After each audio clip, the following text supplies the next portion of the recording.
Catholic Bro Code is about to begin. What up, everybody, and welcome back to Catholic Bro Code, where I share with you the written and unwritten codes of navigating through high school as a Catholic brother. My name is Glaze, and I am your host. And let's get into it because this is quite a hefty video. Today's code is code number 5. A Catholic bro knows how essential prayer is to our spiritual life. Exploring the 5 forms of prayer can ensure a healthy prayer life. My family and I just got back from Mass, which is actually my favorite way to pray. And since today is a day of rest, I figured I'd bring you guys along and explain to you the 5 forms of prayer. This is gonna go fairly fast, so keep up.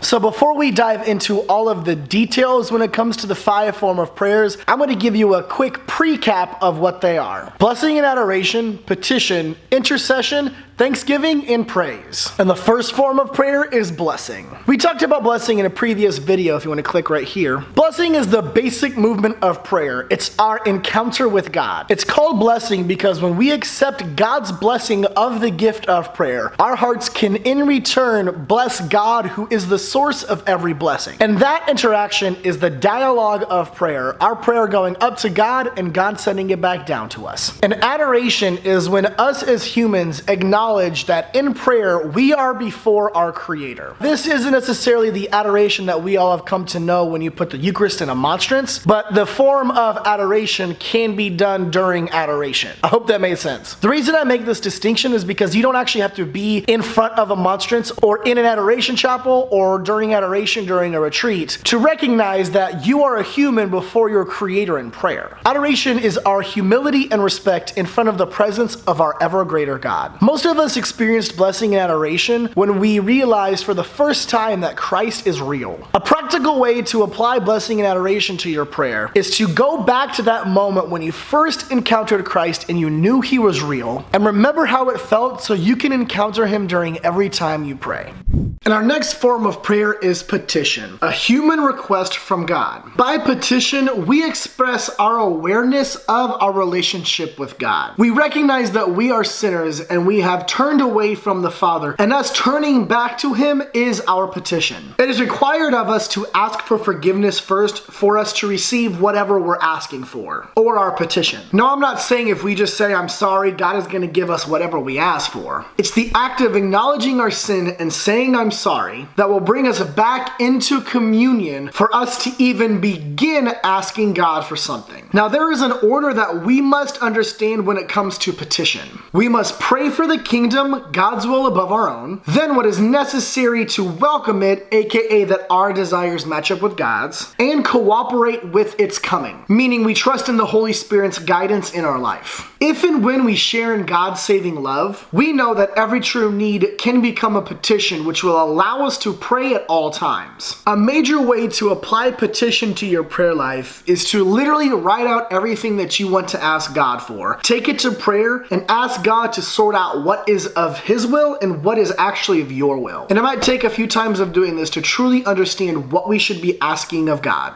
And the third form of prayer is intercession. Now, before I get into that, yes, I did get a haircut and my whole face looks different from the last clip. That's because from this point on in the video, all of these files got corrupted while I was editing, so this is a reshoot. Intercession is asking on behalf of another, and it is a prayer which leads us to pray just as Jesus did. Christ is the one intercessor on behalf of all men, especially sinners. When we intercede for others in our prayer, we are praying as Christ did on the cross, for someone else and for everyone. In intercession, we should not pray for our own interests, but to the interests of others, even to the point where we should pray for those who do us harm. Yeah, we're supposed to pray for people who hurt us. We should also understand that intercession knows no bound, and I know this sounds crazy and maybe a little bit unrealistic, but we can and probably should pray for every single person that we know the name of. And a really good way that you can apply intercession to your prayer life is by making a list of people you know to intercede for. Maybe even look up saints to pray and intercede alongside of you for those people's specific needs. But I am home alone today and it's time to eat lunch. And the next form of prayer that I want to share with you guys is called Thanksgiving. And I wanted to make a Thanksgiving joke here, but I didn't want to be a turkey. I'm sorry, that was not funny. But for real though, Thanksgiving is us giving thanks for Christ's work of salvation, setting us free from sin and death to make it anew and allowing us to return to the Father.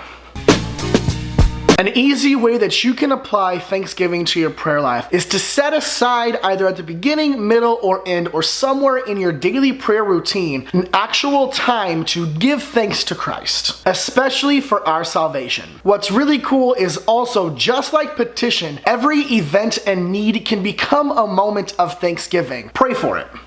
And the fifth form of prayer is praise. Praise simply recognizes that God is God. Praise is giving God glory simply because He is. Praise embraces all other forms of prayer and carries them towards God, who is its source and goal. And honestly, the best way to apply praise to your prayer life is to receive the Eucharist as often as you can. Because not only does the Eucharist contain and express all forms of prayer, it is the sacrifice of praise. Alright, all of my Catholic brothers, I hope this video helped explain the 5 forms of prayers and how you can apply it to your daily prayer life. I know this video was packed with a ton of information, so feel free to watch this video a few times to fully unpack what was said. It's time for me to eat, so if you like this video, please subscribe to LifeTeen's YouTube channel and go follow them on all of their social media. That is also linked in the description, and while you're doing it, go follow me as well. Guys, thank you so much for watching, and I'll see you on the next one.